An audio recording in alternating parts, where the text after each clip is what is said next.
Well, I'm very glad to welcome President Donald Tusk today in Luxembourg, and believe me, I really consider it as a great sign of friendship that you came today, in this special day, on the day you present a new set of the Brexit guidelines. These guidelines are important for all the countries, but also for Luxembourg. And our meeting today will give us the opportunity to prepare also the upcoming European Council, and in particular to discuss the framework of the future relations with the United Kingdom. Unity and solidarity will be the key. It is not secret that the financial service sector is an important sector in economic terms for my country. Having said this, we need to take care in the present guidelines all of the sectors in order to ensure the best possible outcome. EU solidarity among the 27 is in the foundation on which the future framework will be built on. I consider that the interest of all member states with the UK are all of equal importance. There shall be no cherry picking, which sector is more or less important in the framework for our future relation. Though we also have to recognize that some sectors, because of their nature, need a differentiated approach too. The principle of solidarity was the foundation of the April 2017 guidelines, which stipulate already that the outcome of the negotiations must be fair and equitable for all member states in the interest of our citizens. We should keep in mind that tens of thousands of jobs are linked to the Brexit and depend on the future relations between the UK and the European Union. We always have to keep this also in mind. In that respect, we also need a smooth and transition and avoid all kinds of disruptions which could harm trade links which are beneficial to our people on both sides of the channel. That is why I often call Brexit a damage limitation exercise. The transition phase is important to manage the exit of the UK also in technical terms. Another principle which is at the heart of our undertakings is respect of the level playing field to ensure the integrity of the internal market. Unfortunately, and we have to know, there will be no winners after the Brexit. Both sides will be losing. Minimizing the losses and limiting the negative impacts as much as possible in the respect of the level playing of the international market is the challenge we all face around the table. The Luxembourg position on Brexit is pragmatic and pre-European. We will study the current set of guidelines which was issued a few hours ago, and solidarity is a key condition to ensure unity. And unity is the key condition to achieve a pragmatic result too. Financial services are a key interest of my country, and we need to see in the weeks ahead how we best take care of them in the respect of the level playing field and the interest of business and people. I would not like to conclude my short statement without expressing my support in solidarity with Ireland. I visited this week also the Taoiseach in Dublin with the people on the island in order to ensure that their daily lives on the border between Northern Ireland and Ireland can continue in a smooth and frictionless way. Dear President, thank you very much, and allow me also to thank you for how we were able also to discuss about that the last month since the decision of the UK citizens. We deeply regret the decisions, but we have to respect it. And the most important part was that you were able, under your leadership, to keep the unity between the 27 other members. We just will be able to have I wouldn't say a hard Brexit, a soft Brexit, but an intelligent Brexit where we'll be able to find solutions to have a relationship with that country, but on a level playing field, on fair, without cherry picking, and especially without giving the impression to other EU citizens than to be outside is. As I said already before, we had a special relations with the UK before they were in with a lot of opt-outs. Now they are out and they want a lot of opt-ins.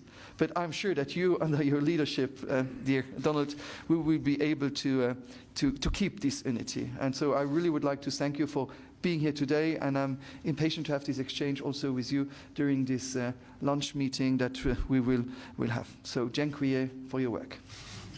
Dziękuję. Thank you very much. Good afternoon, I am very happy to be back in Luxembourg, and very happy to be here with my colleague and good friend, Prime Minister Bettel, to discuss the agenda of the March European Council. 2 hours ago, I sent the EU 27 member states my draft guidelines for our relations with the UK after Brexit. I am here in Luxembourg to consult the Prime Minister on these guidelines that I hope will be adopted at our European Council in March. And it is not a coincidence that once again I start my consultations ahead of European Council meeting here in Luxembourg with Prime Minister Bettel. I really value your advice, Xavier, you know it. Always very constructive and responsible. My proposal shows that we don't want to build a wall between the EU and Britain. On the contrary, the UK will be our closest neighbour, and we want to remain friends and partners also after Brexit. Partners that are as close as possible, just like we have said from the very first day after the referendum. And in this spirit, I propose close cooperation within the following areas. Firstly, as we are confronted with similar security threats, I propose that the EU and the UK continue a common fight against terrorism and international crime. The increasing global instability requires our uninterrupted cooperation in defense and foreign affairs. It is about the security of our citizens, which must be preserved beyond Brexit. Secondly, we invite the UK to participate in EU programs in the fields of research and innovation, as well as in education and culture.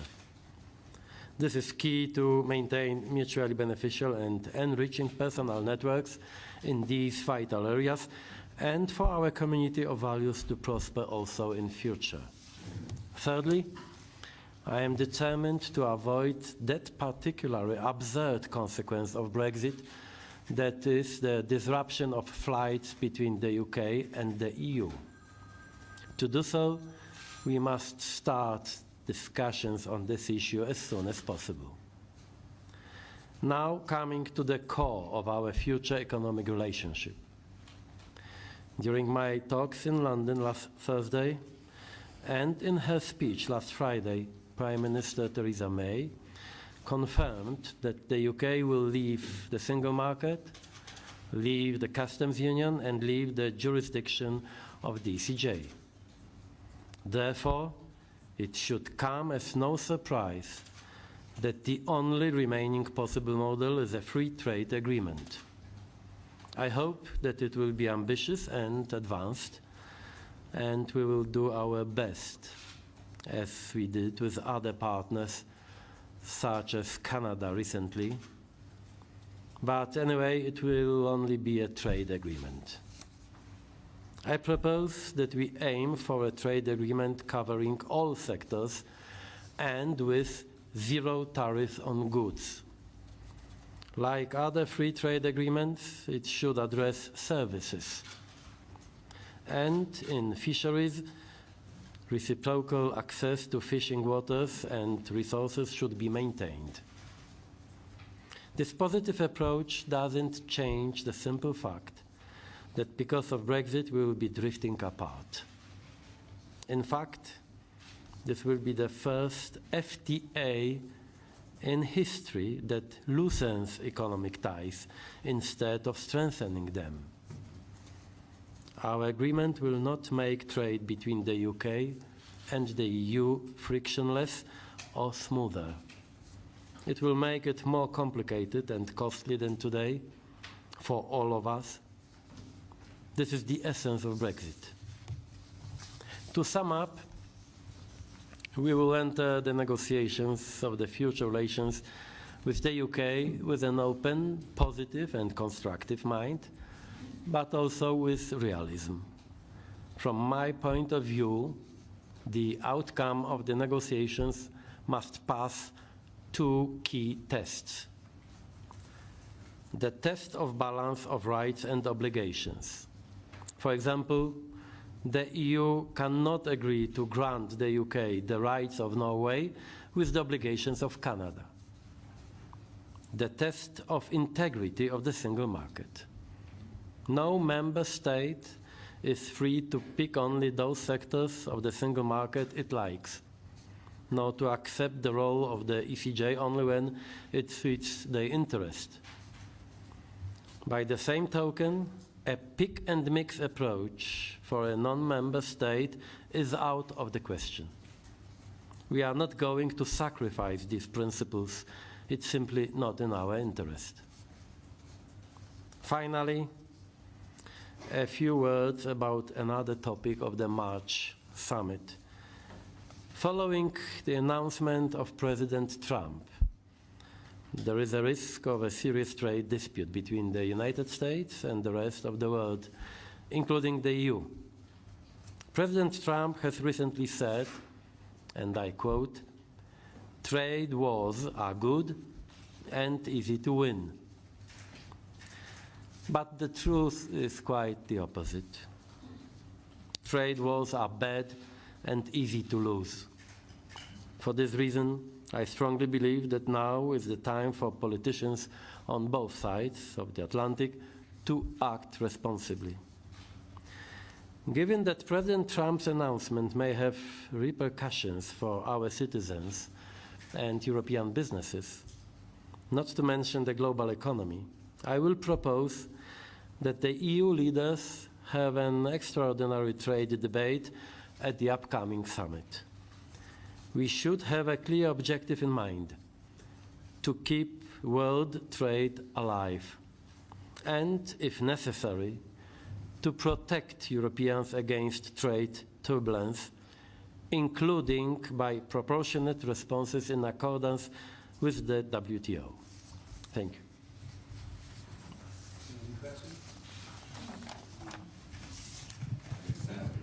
Thank you very much. Adam Fleming from the BBC.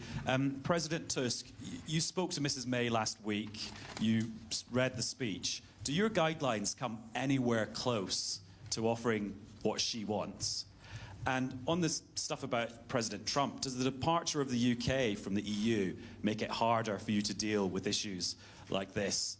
Prime Minister Bettel, the scope in these guidelines for the UK to change its mind and get a different deal, would you urge the UK to drop its red lines? And also, you're a Prime Minister of a country. Would you accept a deal like this if it was offered to you?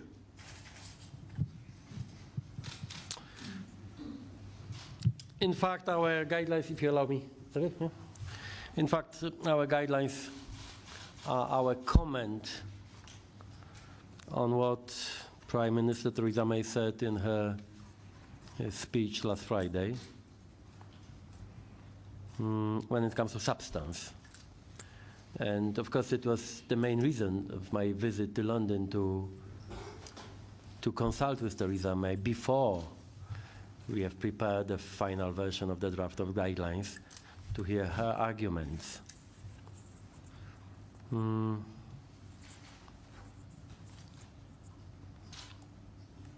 One thing must be absolutely clear, and I'm not sure that we are on the same position here, and that there's no possibility to have some sort of exclusive form of single market for some part of our economies. And I hope that during our negotiations and debates also among 27 EU leaders, that we will make this our position more clear for our partners in London. There's also a political context, and I think it must be also absolutely clear for all the partners. I fully understand and of course I respect Theresa May's political objective to demonstrate at any price that Brexit could be a success and was the right choice. But sorry, it is not our objective, of course. As I told you, there will be no winners. And I'm very honest with you. When I listened to Theresa May's speech the last week, I didn't learn that much more than I knew before. So I still need concrete points, because it's always a framework, but we are still in negotiations. Today I'm very happy, and thank you so much for the compliment to start with your visits in Luxembourg, and for the trust you have in the relations that we have. As I told you before, I met Taoiseach 2 days ago. He still has no answer about border questions. How will be the solution? Is really this USA-Canada model what they want, where he says this is not acceptable for us? So I will have the visit of Prime Minister Sipila on Thursday. I will have the visit of Stéphane Le Pen on Friday. And I will have lunch with Theresa May next week in London. So for me it is important. I'm very happy that we are able to exchange between colleagues. I had a lot of phone calls also this week and last week, really to try to understand also what will be the British position. Because for the moment, I'm very honest with you, it is not clear exactly what they want. And so I will try to get more information out next week when I'm in the UK. But to give the impression that the UK will be the big winner of the Brexit, I told you before, there will be no winner. Nor them, nor us, neither us. So, and if they have red lines, but it's not unilateral, it's negotiation. It's not that they decide and we accept. This is not how we negotiate. The fact is we are around the table and we have rules. And no cherry picking is reality. And it's also, and if we would say now that Europe, it's just now about business and finances, just that, we would not understand what our citizen wants. Because it's also freedom, liberty, freedom of move, freedom of goods, and a whole aspect. And not only businesses and how to be more successful in the economy. This would be, I think we started in '57, and I'm so sorry to tell that in presence of Donald. He comes from a country where they had not the liberty in '57 we had. And this is because of the European Union now, that we are able, even with, and I'm sorry to say that, to remember also values and human rights in some countries. And this is for me also one of the stones of the European Union, and not only business. There was a question also about Trump's announcement, and of course in the context of President Trump's announcement on trade, I have no doubt that we, I mean the UK and the EU, that we are still one team in this context, and Brexit has nothing to do with this the obvious common idea that free trade is much better than protectionism. Maybe I am naive, but I don't think so. But I forgot, just to complete one point. What is very important also, it's not to want to punish the UK. We respect the choice. And if we think now that we should punish them, this would be, again, to confirm the one who were for the leave, to say, if you do not agree with the elite, you get punished. But we should have not a hard Brexit, not a soft Brexit, but an intelligent Brexit. But again, there will be no winners. Maybe last question after the very long question.